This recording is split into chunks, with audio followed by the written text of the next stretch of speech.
সুপ্রিয় শিক্ষার্থী, আসসালামু আলাইকুম। কেমন আছো তোমরা? আশা করি সবাই ভালো আছো। আলহামদুলিল্লাহ, আমিও ভালো আছি। সবাইকে পঞ্চম শ্রেণীর বিজ্ঞান ক্লাসে স্বাগতম। আমি মোসাম্মদ হোসনেহারা হক পলি, সিনিয়র টিচার, সৃষ্টি সেন্ট্রাল স্কুল, রাজশাহী। আজকে আমরা আলোচনা করব তোমাদের পাঠ্য বইয়ের অধ্যায় 9 আমাদের জীবনে প্রযুক্তি এর সম্পর্কে। তাহলে আমরা গত ক্লাসে আলোচনা করেছিলাম বিজ্ঞান কী এবং বৈজ্ঞানিক পদ্ধতি এবং পদ্ধতির যে বিভিন্ন ধাপ আছে সে ধাপসমূহ। আচ্ছা, বিজ্ঞান কী বলো তো? হ্যাঁ, ওকে, প্রকৃতি সম্পর্কিত জ্ঞান। ঠিক আছে, এক কথায় যেটা হচ্ছে বিজ্ঞান। আচ্ছা, বৈদ্যুতিক ধাপের 3 নম্বর ধাপটা কী ছিল? অনুমান। Thank you. আচ্ছা, আশা করি সবাই পড়েছে। 6 নম্বর ধাপ বিনিময়। Okay, thank you. আচ্ছা, আমরা নতুন পড়ার দিকে অগ্রসর হয়। আজকে আমরা যা শিখব তা হচ্ছে প্রযুক্তি কী, তারপর হচ্ছে প্রযুক্তি ব্যবহারের বিভিন্ন ক্ষেত্রসমূহ, তারপর সরল প্রযুক্তি সম্পর্কে জানব, আর 18 শতকে যে শিল্প বিপ্লব ঘটেছিল এ সম্পর্কে জানব, আর বাষ্প ইঞ্জিন এ সম্পর্কে আমরা আজকে আলোচনা করব। ক্লাস শেষে আমরা ইনশাআল্লাহ এগুলো খুব ভালোভাবে রপ্ত করে নেব। তাহলে প্রযুক্তিটা কি? প্রযুক্তিটা কি? বিজ্ঞান হচ্ছে কোনো কিছু আবিষ্কার করে রাখে, আর এই বৈজ্ঞানিক জ্ঞানটা কাজে লাগিয়ে মানুষের তো বিভিন্ন রকম সমস্যা হয়। সমস্যা যখন হয় তখন তো এটা সমাধানের চেষ্টা করা হয়। সমাধানের চেষ্টা করাটাই হচ্ছে সমস্যা সমাধানের চেষ্টা করে সেটাকে বাস্তবে কাজে লাগানোটাই হচ্ছে প্রযুক্তি। বিজ্ঞানটা আবিষ্কার করে রাখছে, আর এই আবিষ্কারটাকে কাজে লাগিয়ে মানুষের বাস্তব জীবনে যে সমস্যা হচ্ছে সে সমাধান করছে প্রযুক্তির মাধ্যমে। বুঝতে পেরেছ? যেমন বিজ্ঞান হচ্ছে বিদ্যুৎ আবিষ্কার করে গেছে, ওটা আবিষ্কার করে থেকে গেছে, কিন্তু এই বিদ্যুৎটাকে বিভিন্ন কাজে লাগিয়ে মানুষের যে বাস্তব সমস্যা হচ্ছে সে সমাধানটা করছে প্রযুক্তির মাধ্যমে। এই যে বৈদ্যুতিক পাখা ঘুরছে, তো বৈদ্যুতিক পাখার দেখো 3টা পাখা থাকে, 4টা পাখা থাকে, এটা ঘুরে তখন বাতাস দেয়। তো এটা সেভাবেই তৈরি করা হয়েছে যেন ঘুরে। তো এটা ঘুরছে ওই বিদ্যুতের সাহায্যে, কারেন্টের সাহায্যে। আর এই বিদ্যুৎটাকে আবিষ্কার করেছে বিজ্ঞান, আর বিজ্ঞানটাকে কাজে লাগাচ্ছে প্রযুক্তি। প্রযুক্তি হচ্ছে ফ্যান, একটা প্রযুক্তি। এই ফ্যানের মাধ্যমে আমাদের যে গরম লাগছে খুবই, এই সমস্যা, এটা একটা কঠিন সমস্যা, তাই না? গরমের দিনে গরম লাগছে, তখন এই গরম থেকে পরিত্রাণ পাওয়ার জন্য বিজ্ঞানকে কাজে লাগিয়ে আমরা বৈদ্যুতিক পাখার মাধ্যমে আমাদের গরমটাকে আমরা দূর করছি। তাহলে যে আমাদের বাস্তব জীবনের যে সমস্যা গরম লাগা, এই গরম লাগাটা থেকে আমরা পরিত্রাণ পাচ্ছি প্রযুক্তিকে কাজে লাগিয়ে। যখন আমরা পাখা বিদ্যুতে প্লাগটা দিচ্ছি, বিদ্যুৎ সংযোগ যখন হচ্ছে, তখন বৈদ্যুতিক পাখা ঘুরছে, তখন আমাদের শরীরটা ঠান্ডা হয়ে যাচ্ছে। এই যে এটা।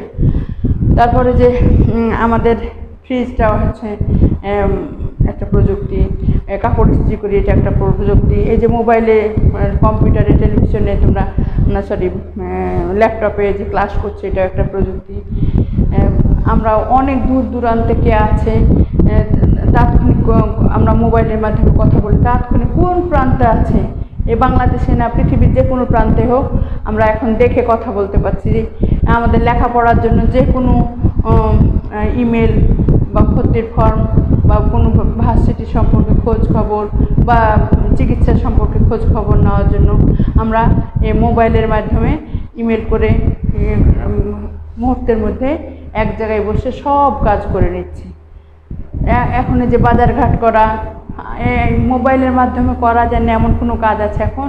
মোটামুটি আমাদের জীবনে যতগুলো সমস্যা আছে মোটামুটি আমরা ঘরে বসেই মোবাইলের মাধ্যমে সেই সমস্যার সমাধান করে দিচ্ছি। বুঝতে পেরেছ? প্রযুক্তি হলো আমাদের জীবনের সমস্যা সমাধানের জন্য বিজ্ঞানের ব্যবহারিক প্রয়োগটাই হচ্ছে প্রযুক্তি। তাহলে প্রযুক্তি ব্যবহারের বিভিন্ন ক্ষেত্র আছে। প্রযুক্তি ব্যবহারের ক্ষেত্রসমূহ কি? এই যে হচ্ছে কি শিক্ষা, চিকিৎসা, যাতায়াত, যোগাযোগ, এগুলো হচ্ছে প্রযুক্তি ব্যবহারের বিভিন্ন ক্ষেত্র। শিক্ষা, চিকিৎসা, যাতায়াত, যোগাযোগ। তোমাদের অনেক সময় সংক্ষিপ্ত প্রশ্ন আসতে পারে, প্রযুক্তি কি? প্রযুক্তি ব্যবহারের ক্ষেত্রসমূহ উল্লেখ করো।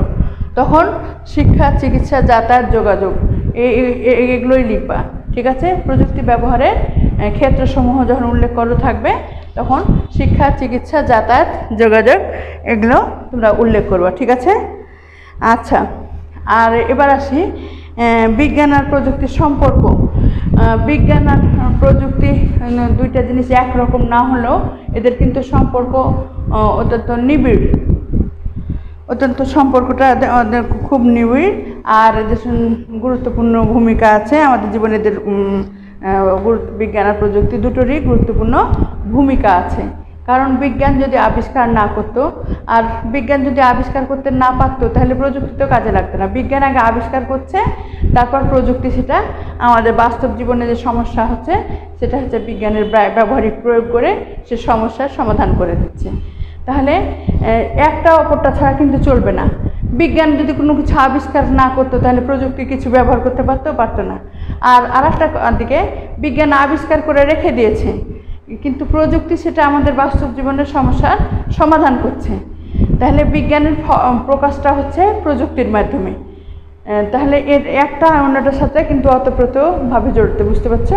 বিজ্ঞানটা আবিষ্কার করছে, সে আবিষ্কৃত বিষয় নিয়ে আমাদের জীবনে, বাস্তব জীবনে যে সমস্যার সমাধান হচ্ছে সেটা বিজ্ঞানের কাজে লাগিয়ে সেই সমস্যার সমাধান করা হচ্ছে প্রযুক্তির মাধ্যমে।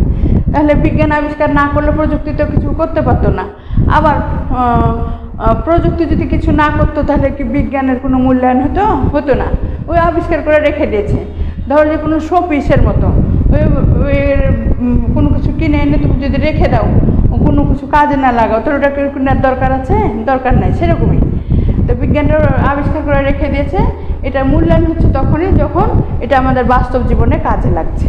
আর কাজে লাগাচ্ছে হচ্ছে প্রযুক্তি। প্রযুক্তির মাধ্যমে বিজ্ঞানের যে গুণাগুণ সেটা আমাদের জীবনে কাজে লাগছে, বুঝতে পেরেছ? তাহলে অতীতে বিজ্ঞান আর প্রযুক্তির সম্পর্ক এত নিবিড় ছিল না, কারণ প্রযুক্তির এত ক্ষেত্র অতীতে এত ব্যবহার ছিল না। তাই বিজ্ঞান প্রযুক্তির সম্পর্ক এত নিবিড় ছিল না। আর বিজ্ঞানীরা প্রযুক্তি নিয়ে গবেষণা করেছেন এবং বিভিন্ন ঘটনা ব্যাখ্যাও দিয়েছেন। আর সেখানে আমাদের ব্যবহারিক জীবনে সমস্যা সমাধানের কোনো উদ্দেশ্য ছিল না।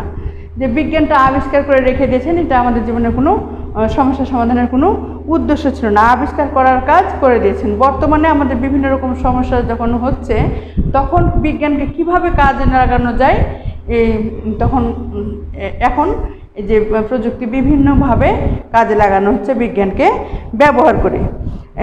এদিকে জীবনকে উন্নত করার জন্য আমরা সমস্যা সমাধানের জন্য মানুষ প্রযুক্তির উদ্ভাবন করেছে।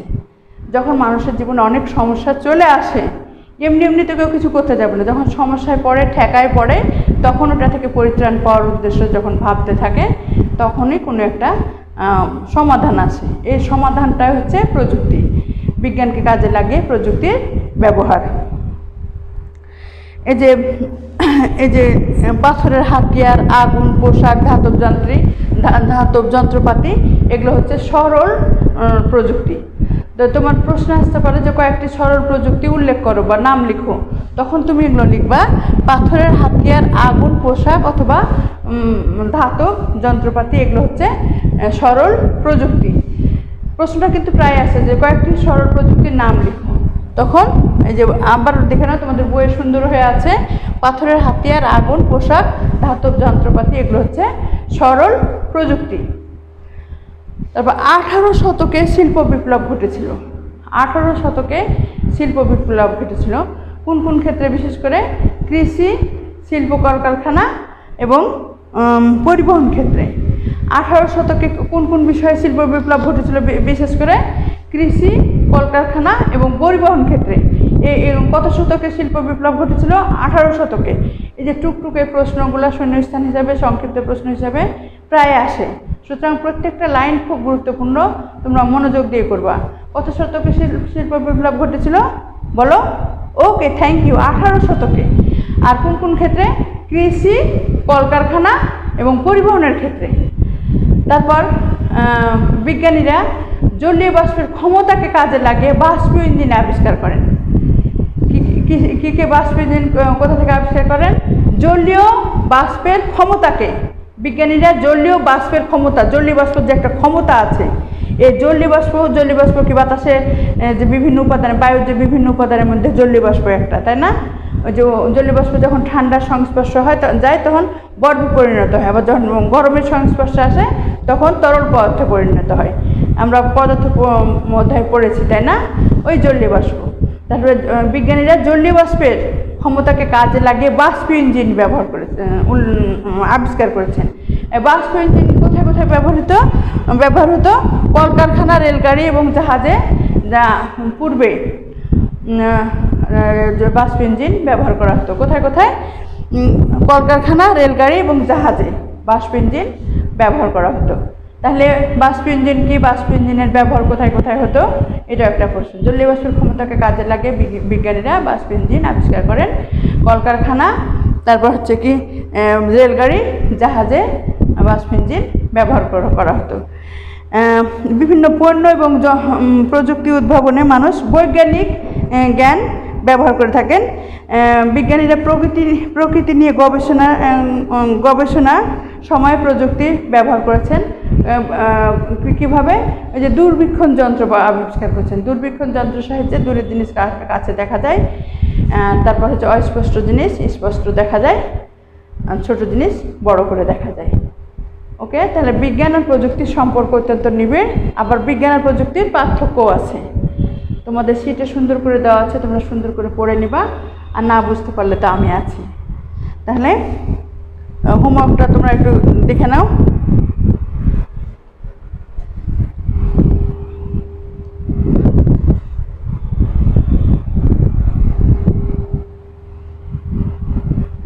তোমরা হোমওয়ার্ক লিখো হচ্ছে কি প্রযুক্তি কি, আর প্রযুক্তি ব্যবহারের ক্ষেত্র সমূহ লিখো।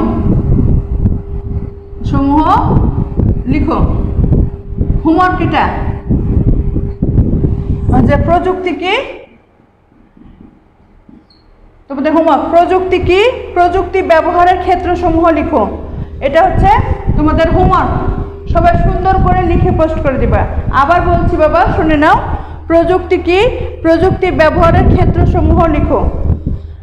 আব্বুরা সবাই মনোযোগ দিয়ে শোনো, এখন সময়টা খুব খারাপ যাচ্ছে। তোমরা অযথা বাইরে বের হবা না, আর বাসায় থাকবা, পরিষ্কার পরিচ্ছন্ন থাকবা।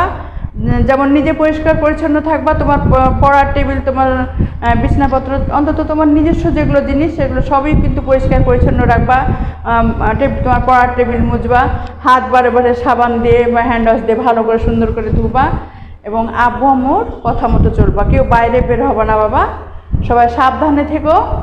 আর পড়বে যেগুলো সেগুলো কিন্তু হাতের লেখা সুন্দর করার জন্য সুন্দর করে বসে বসে লিখবে। তোমাদের লেখাপড়াও যেমন উন্নতি হবে, তোমাদের শরীর স্বাস্থ্য ভালো থাকবে, এটাই দোয়া করি। সবাই ভালো থেকো। আল্লাহ হাফেজ।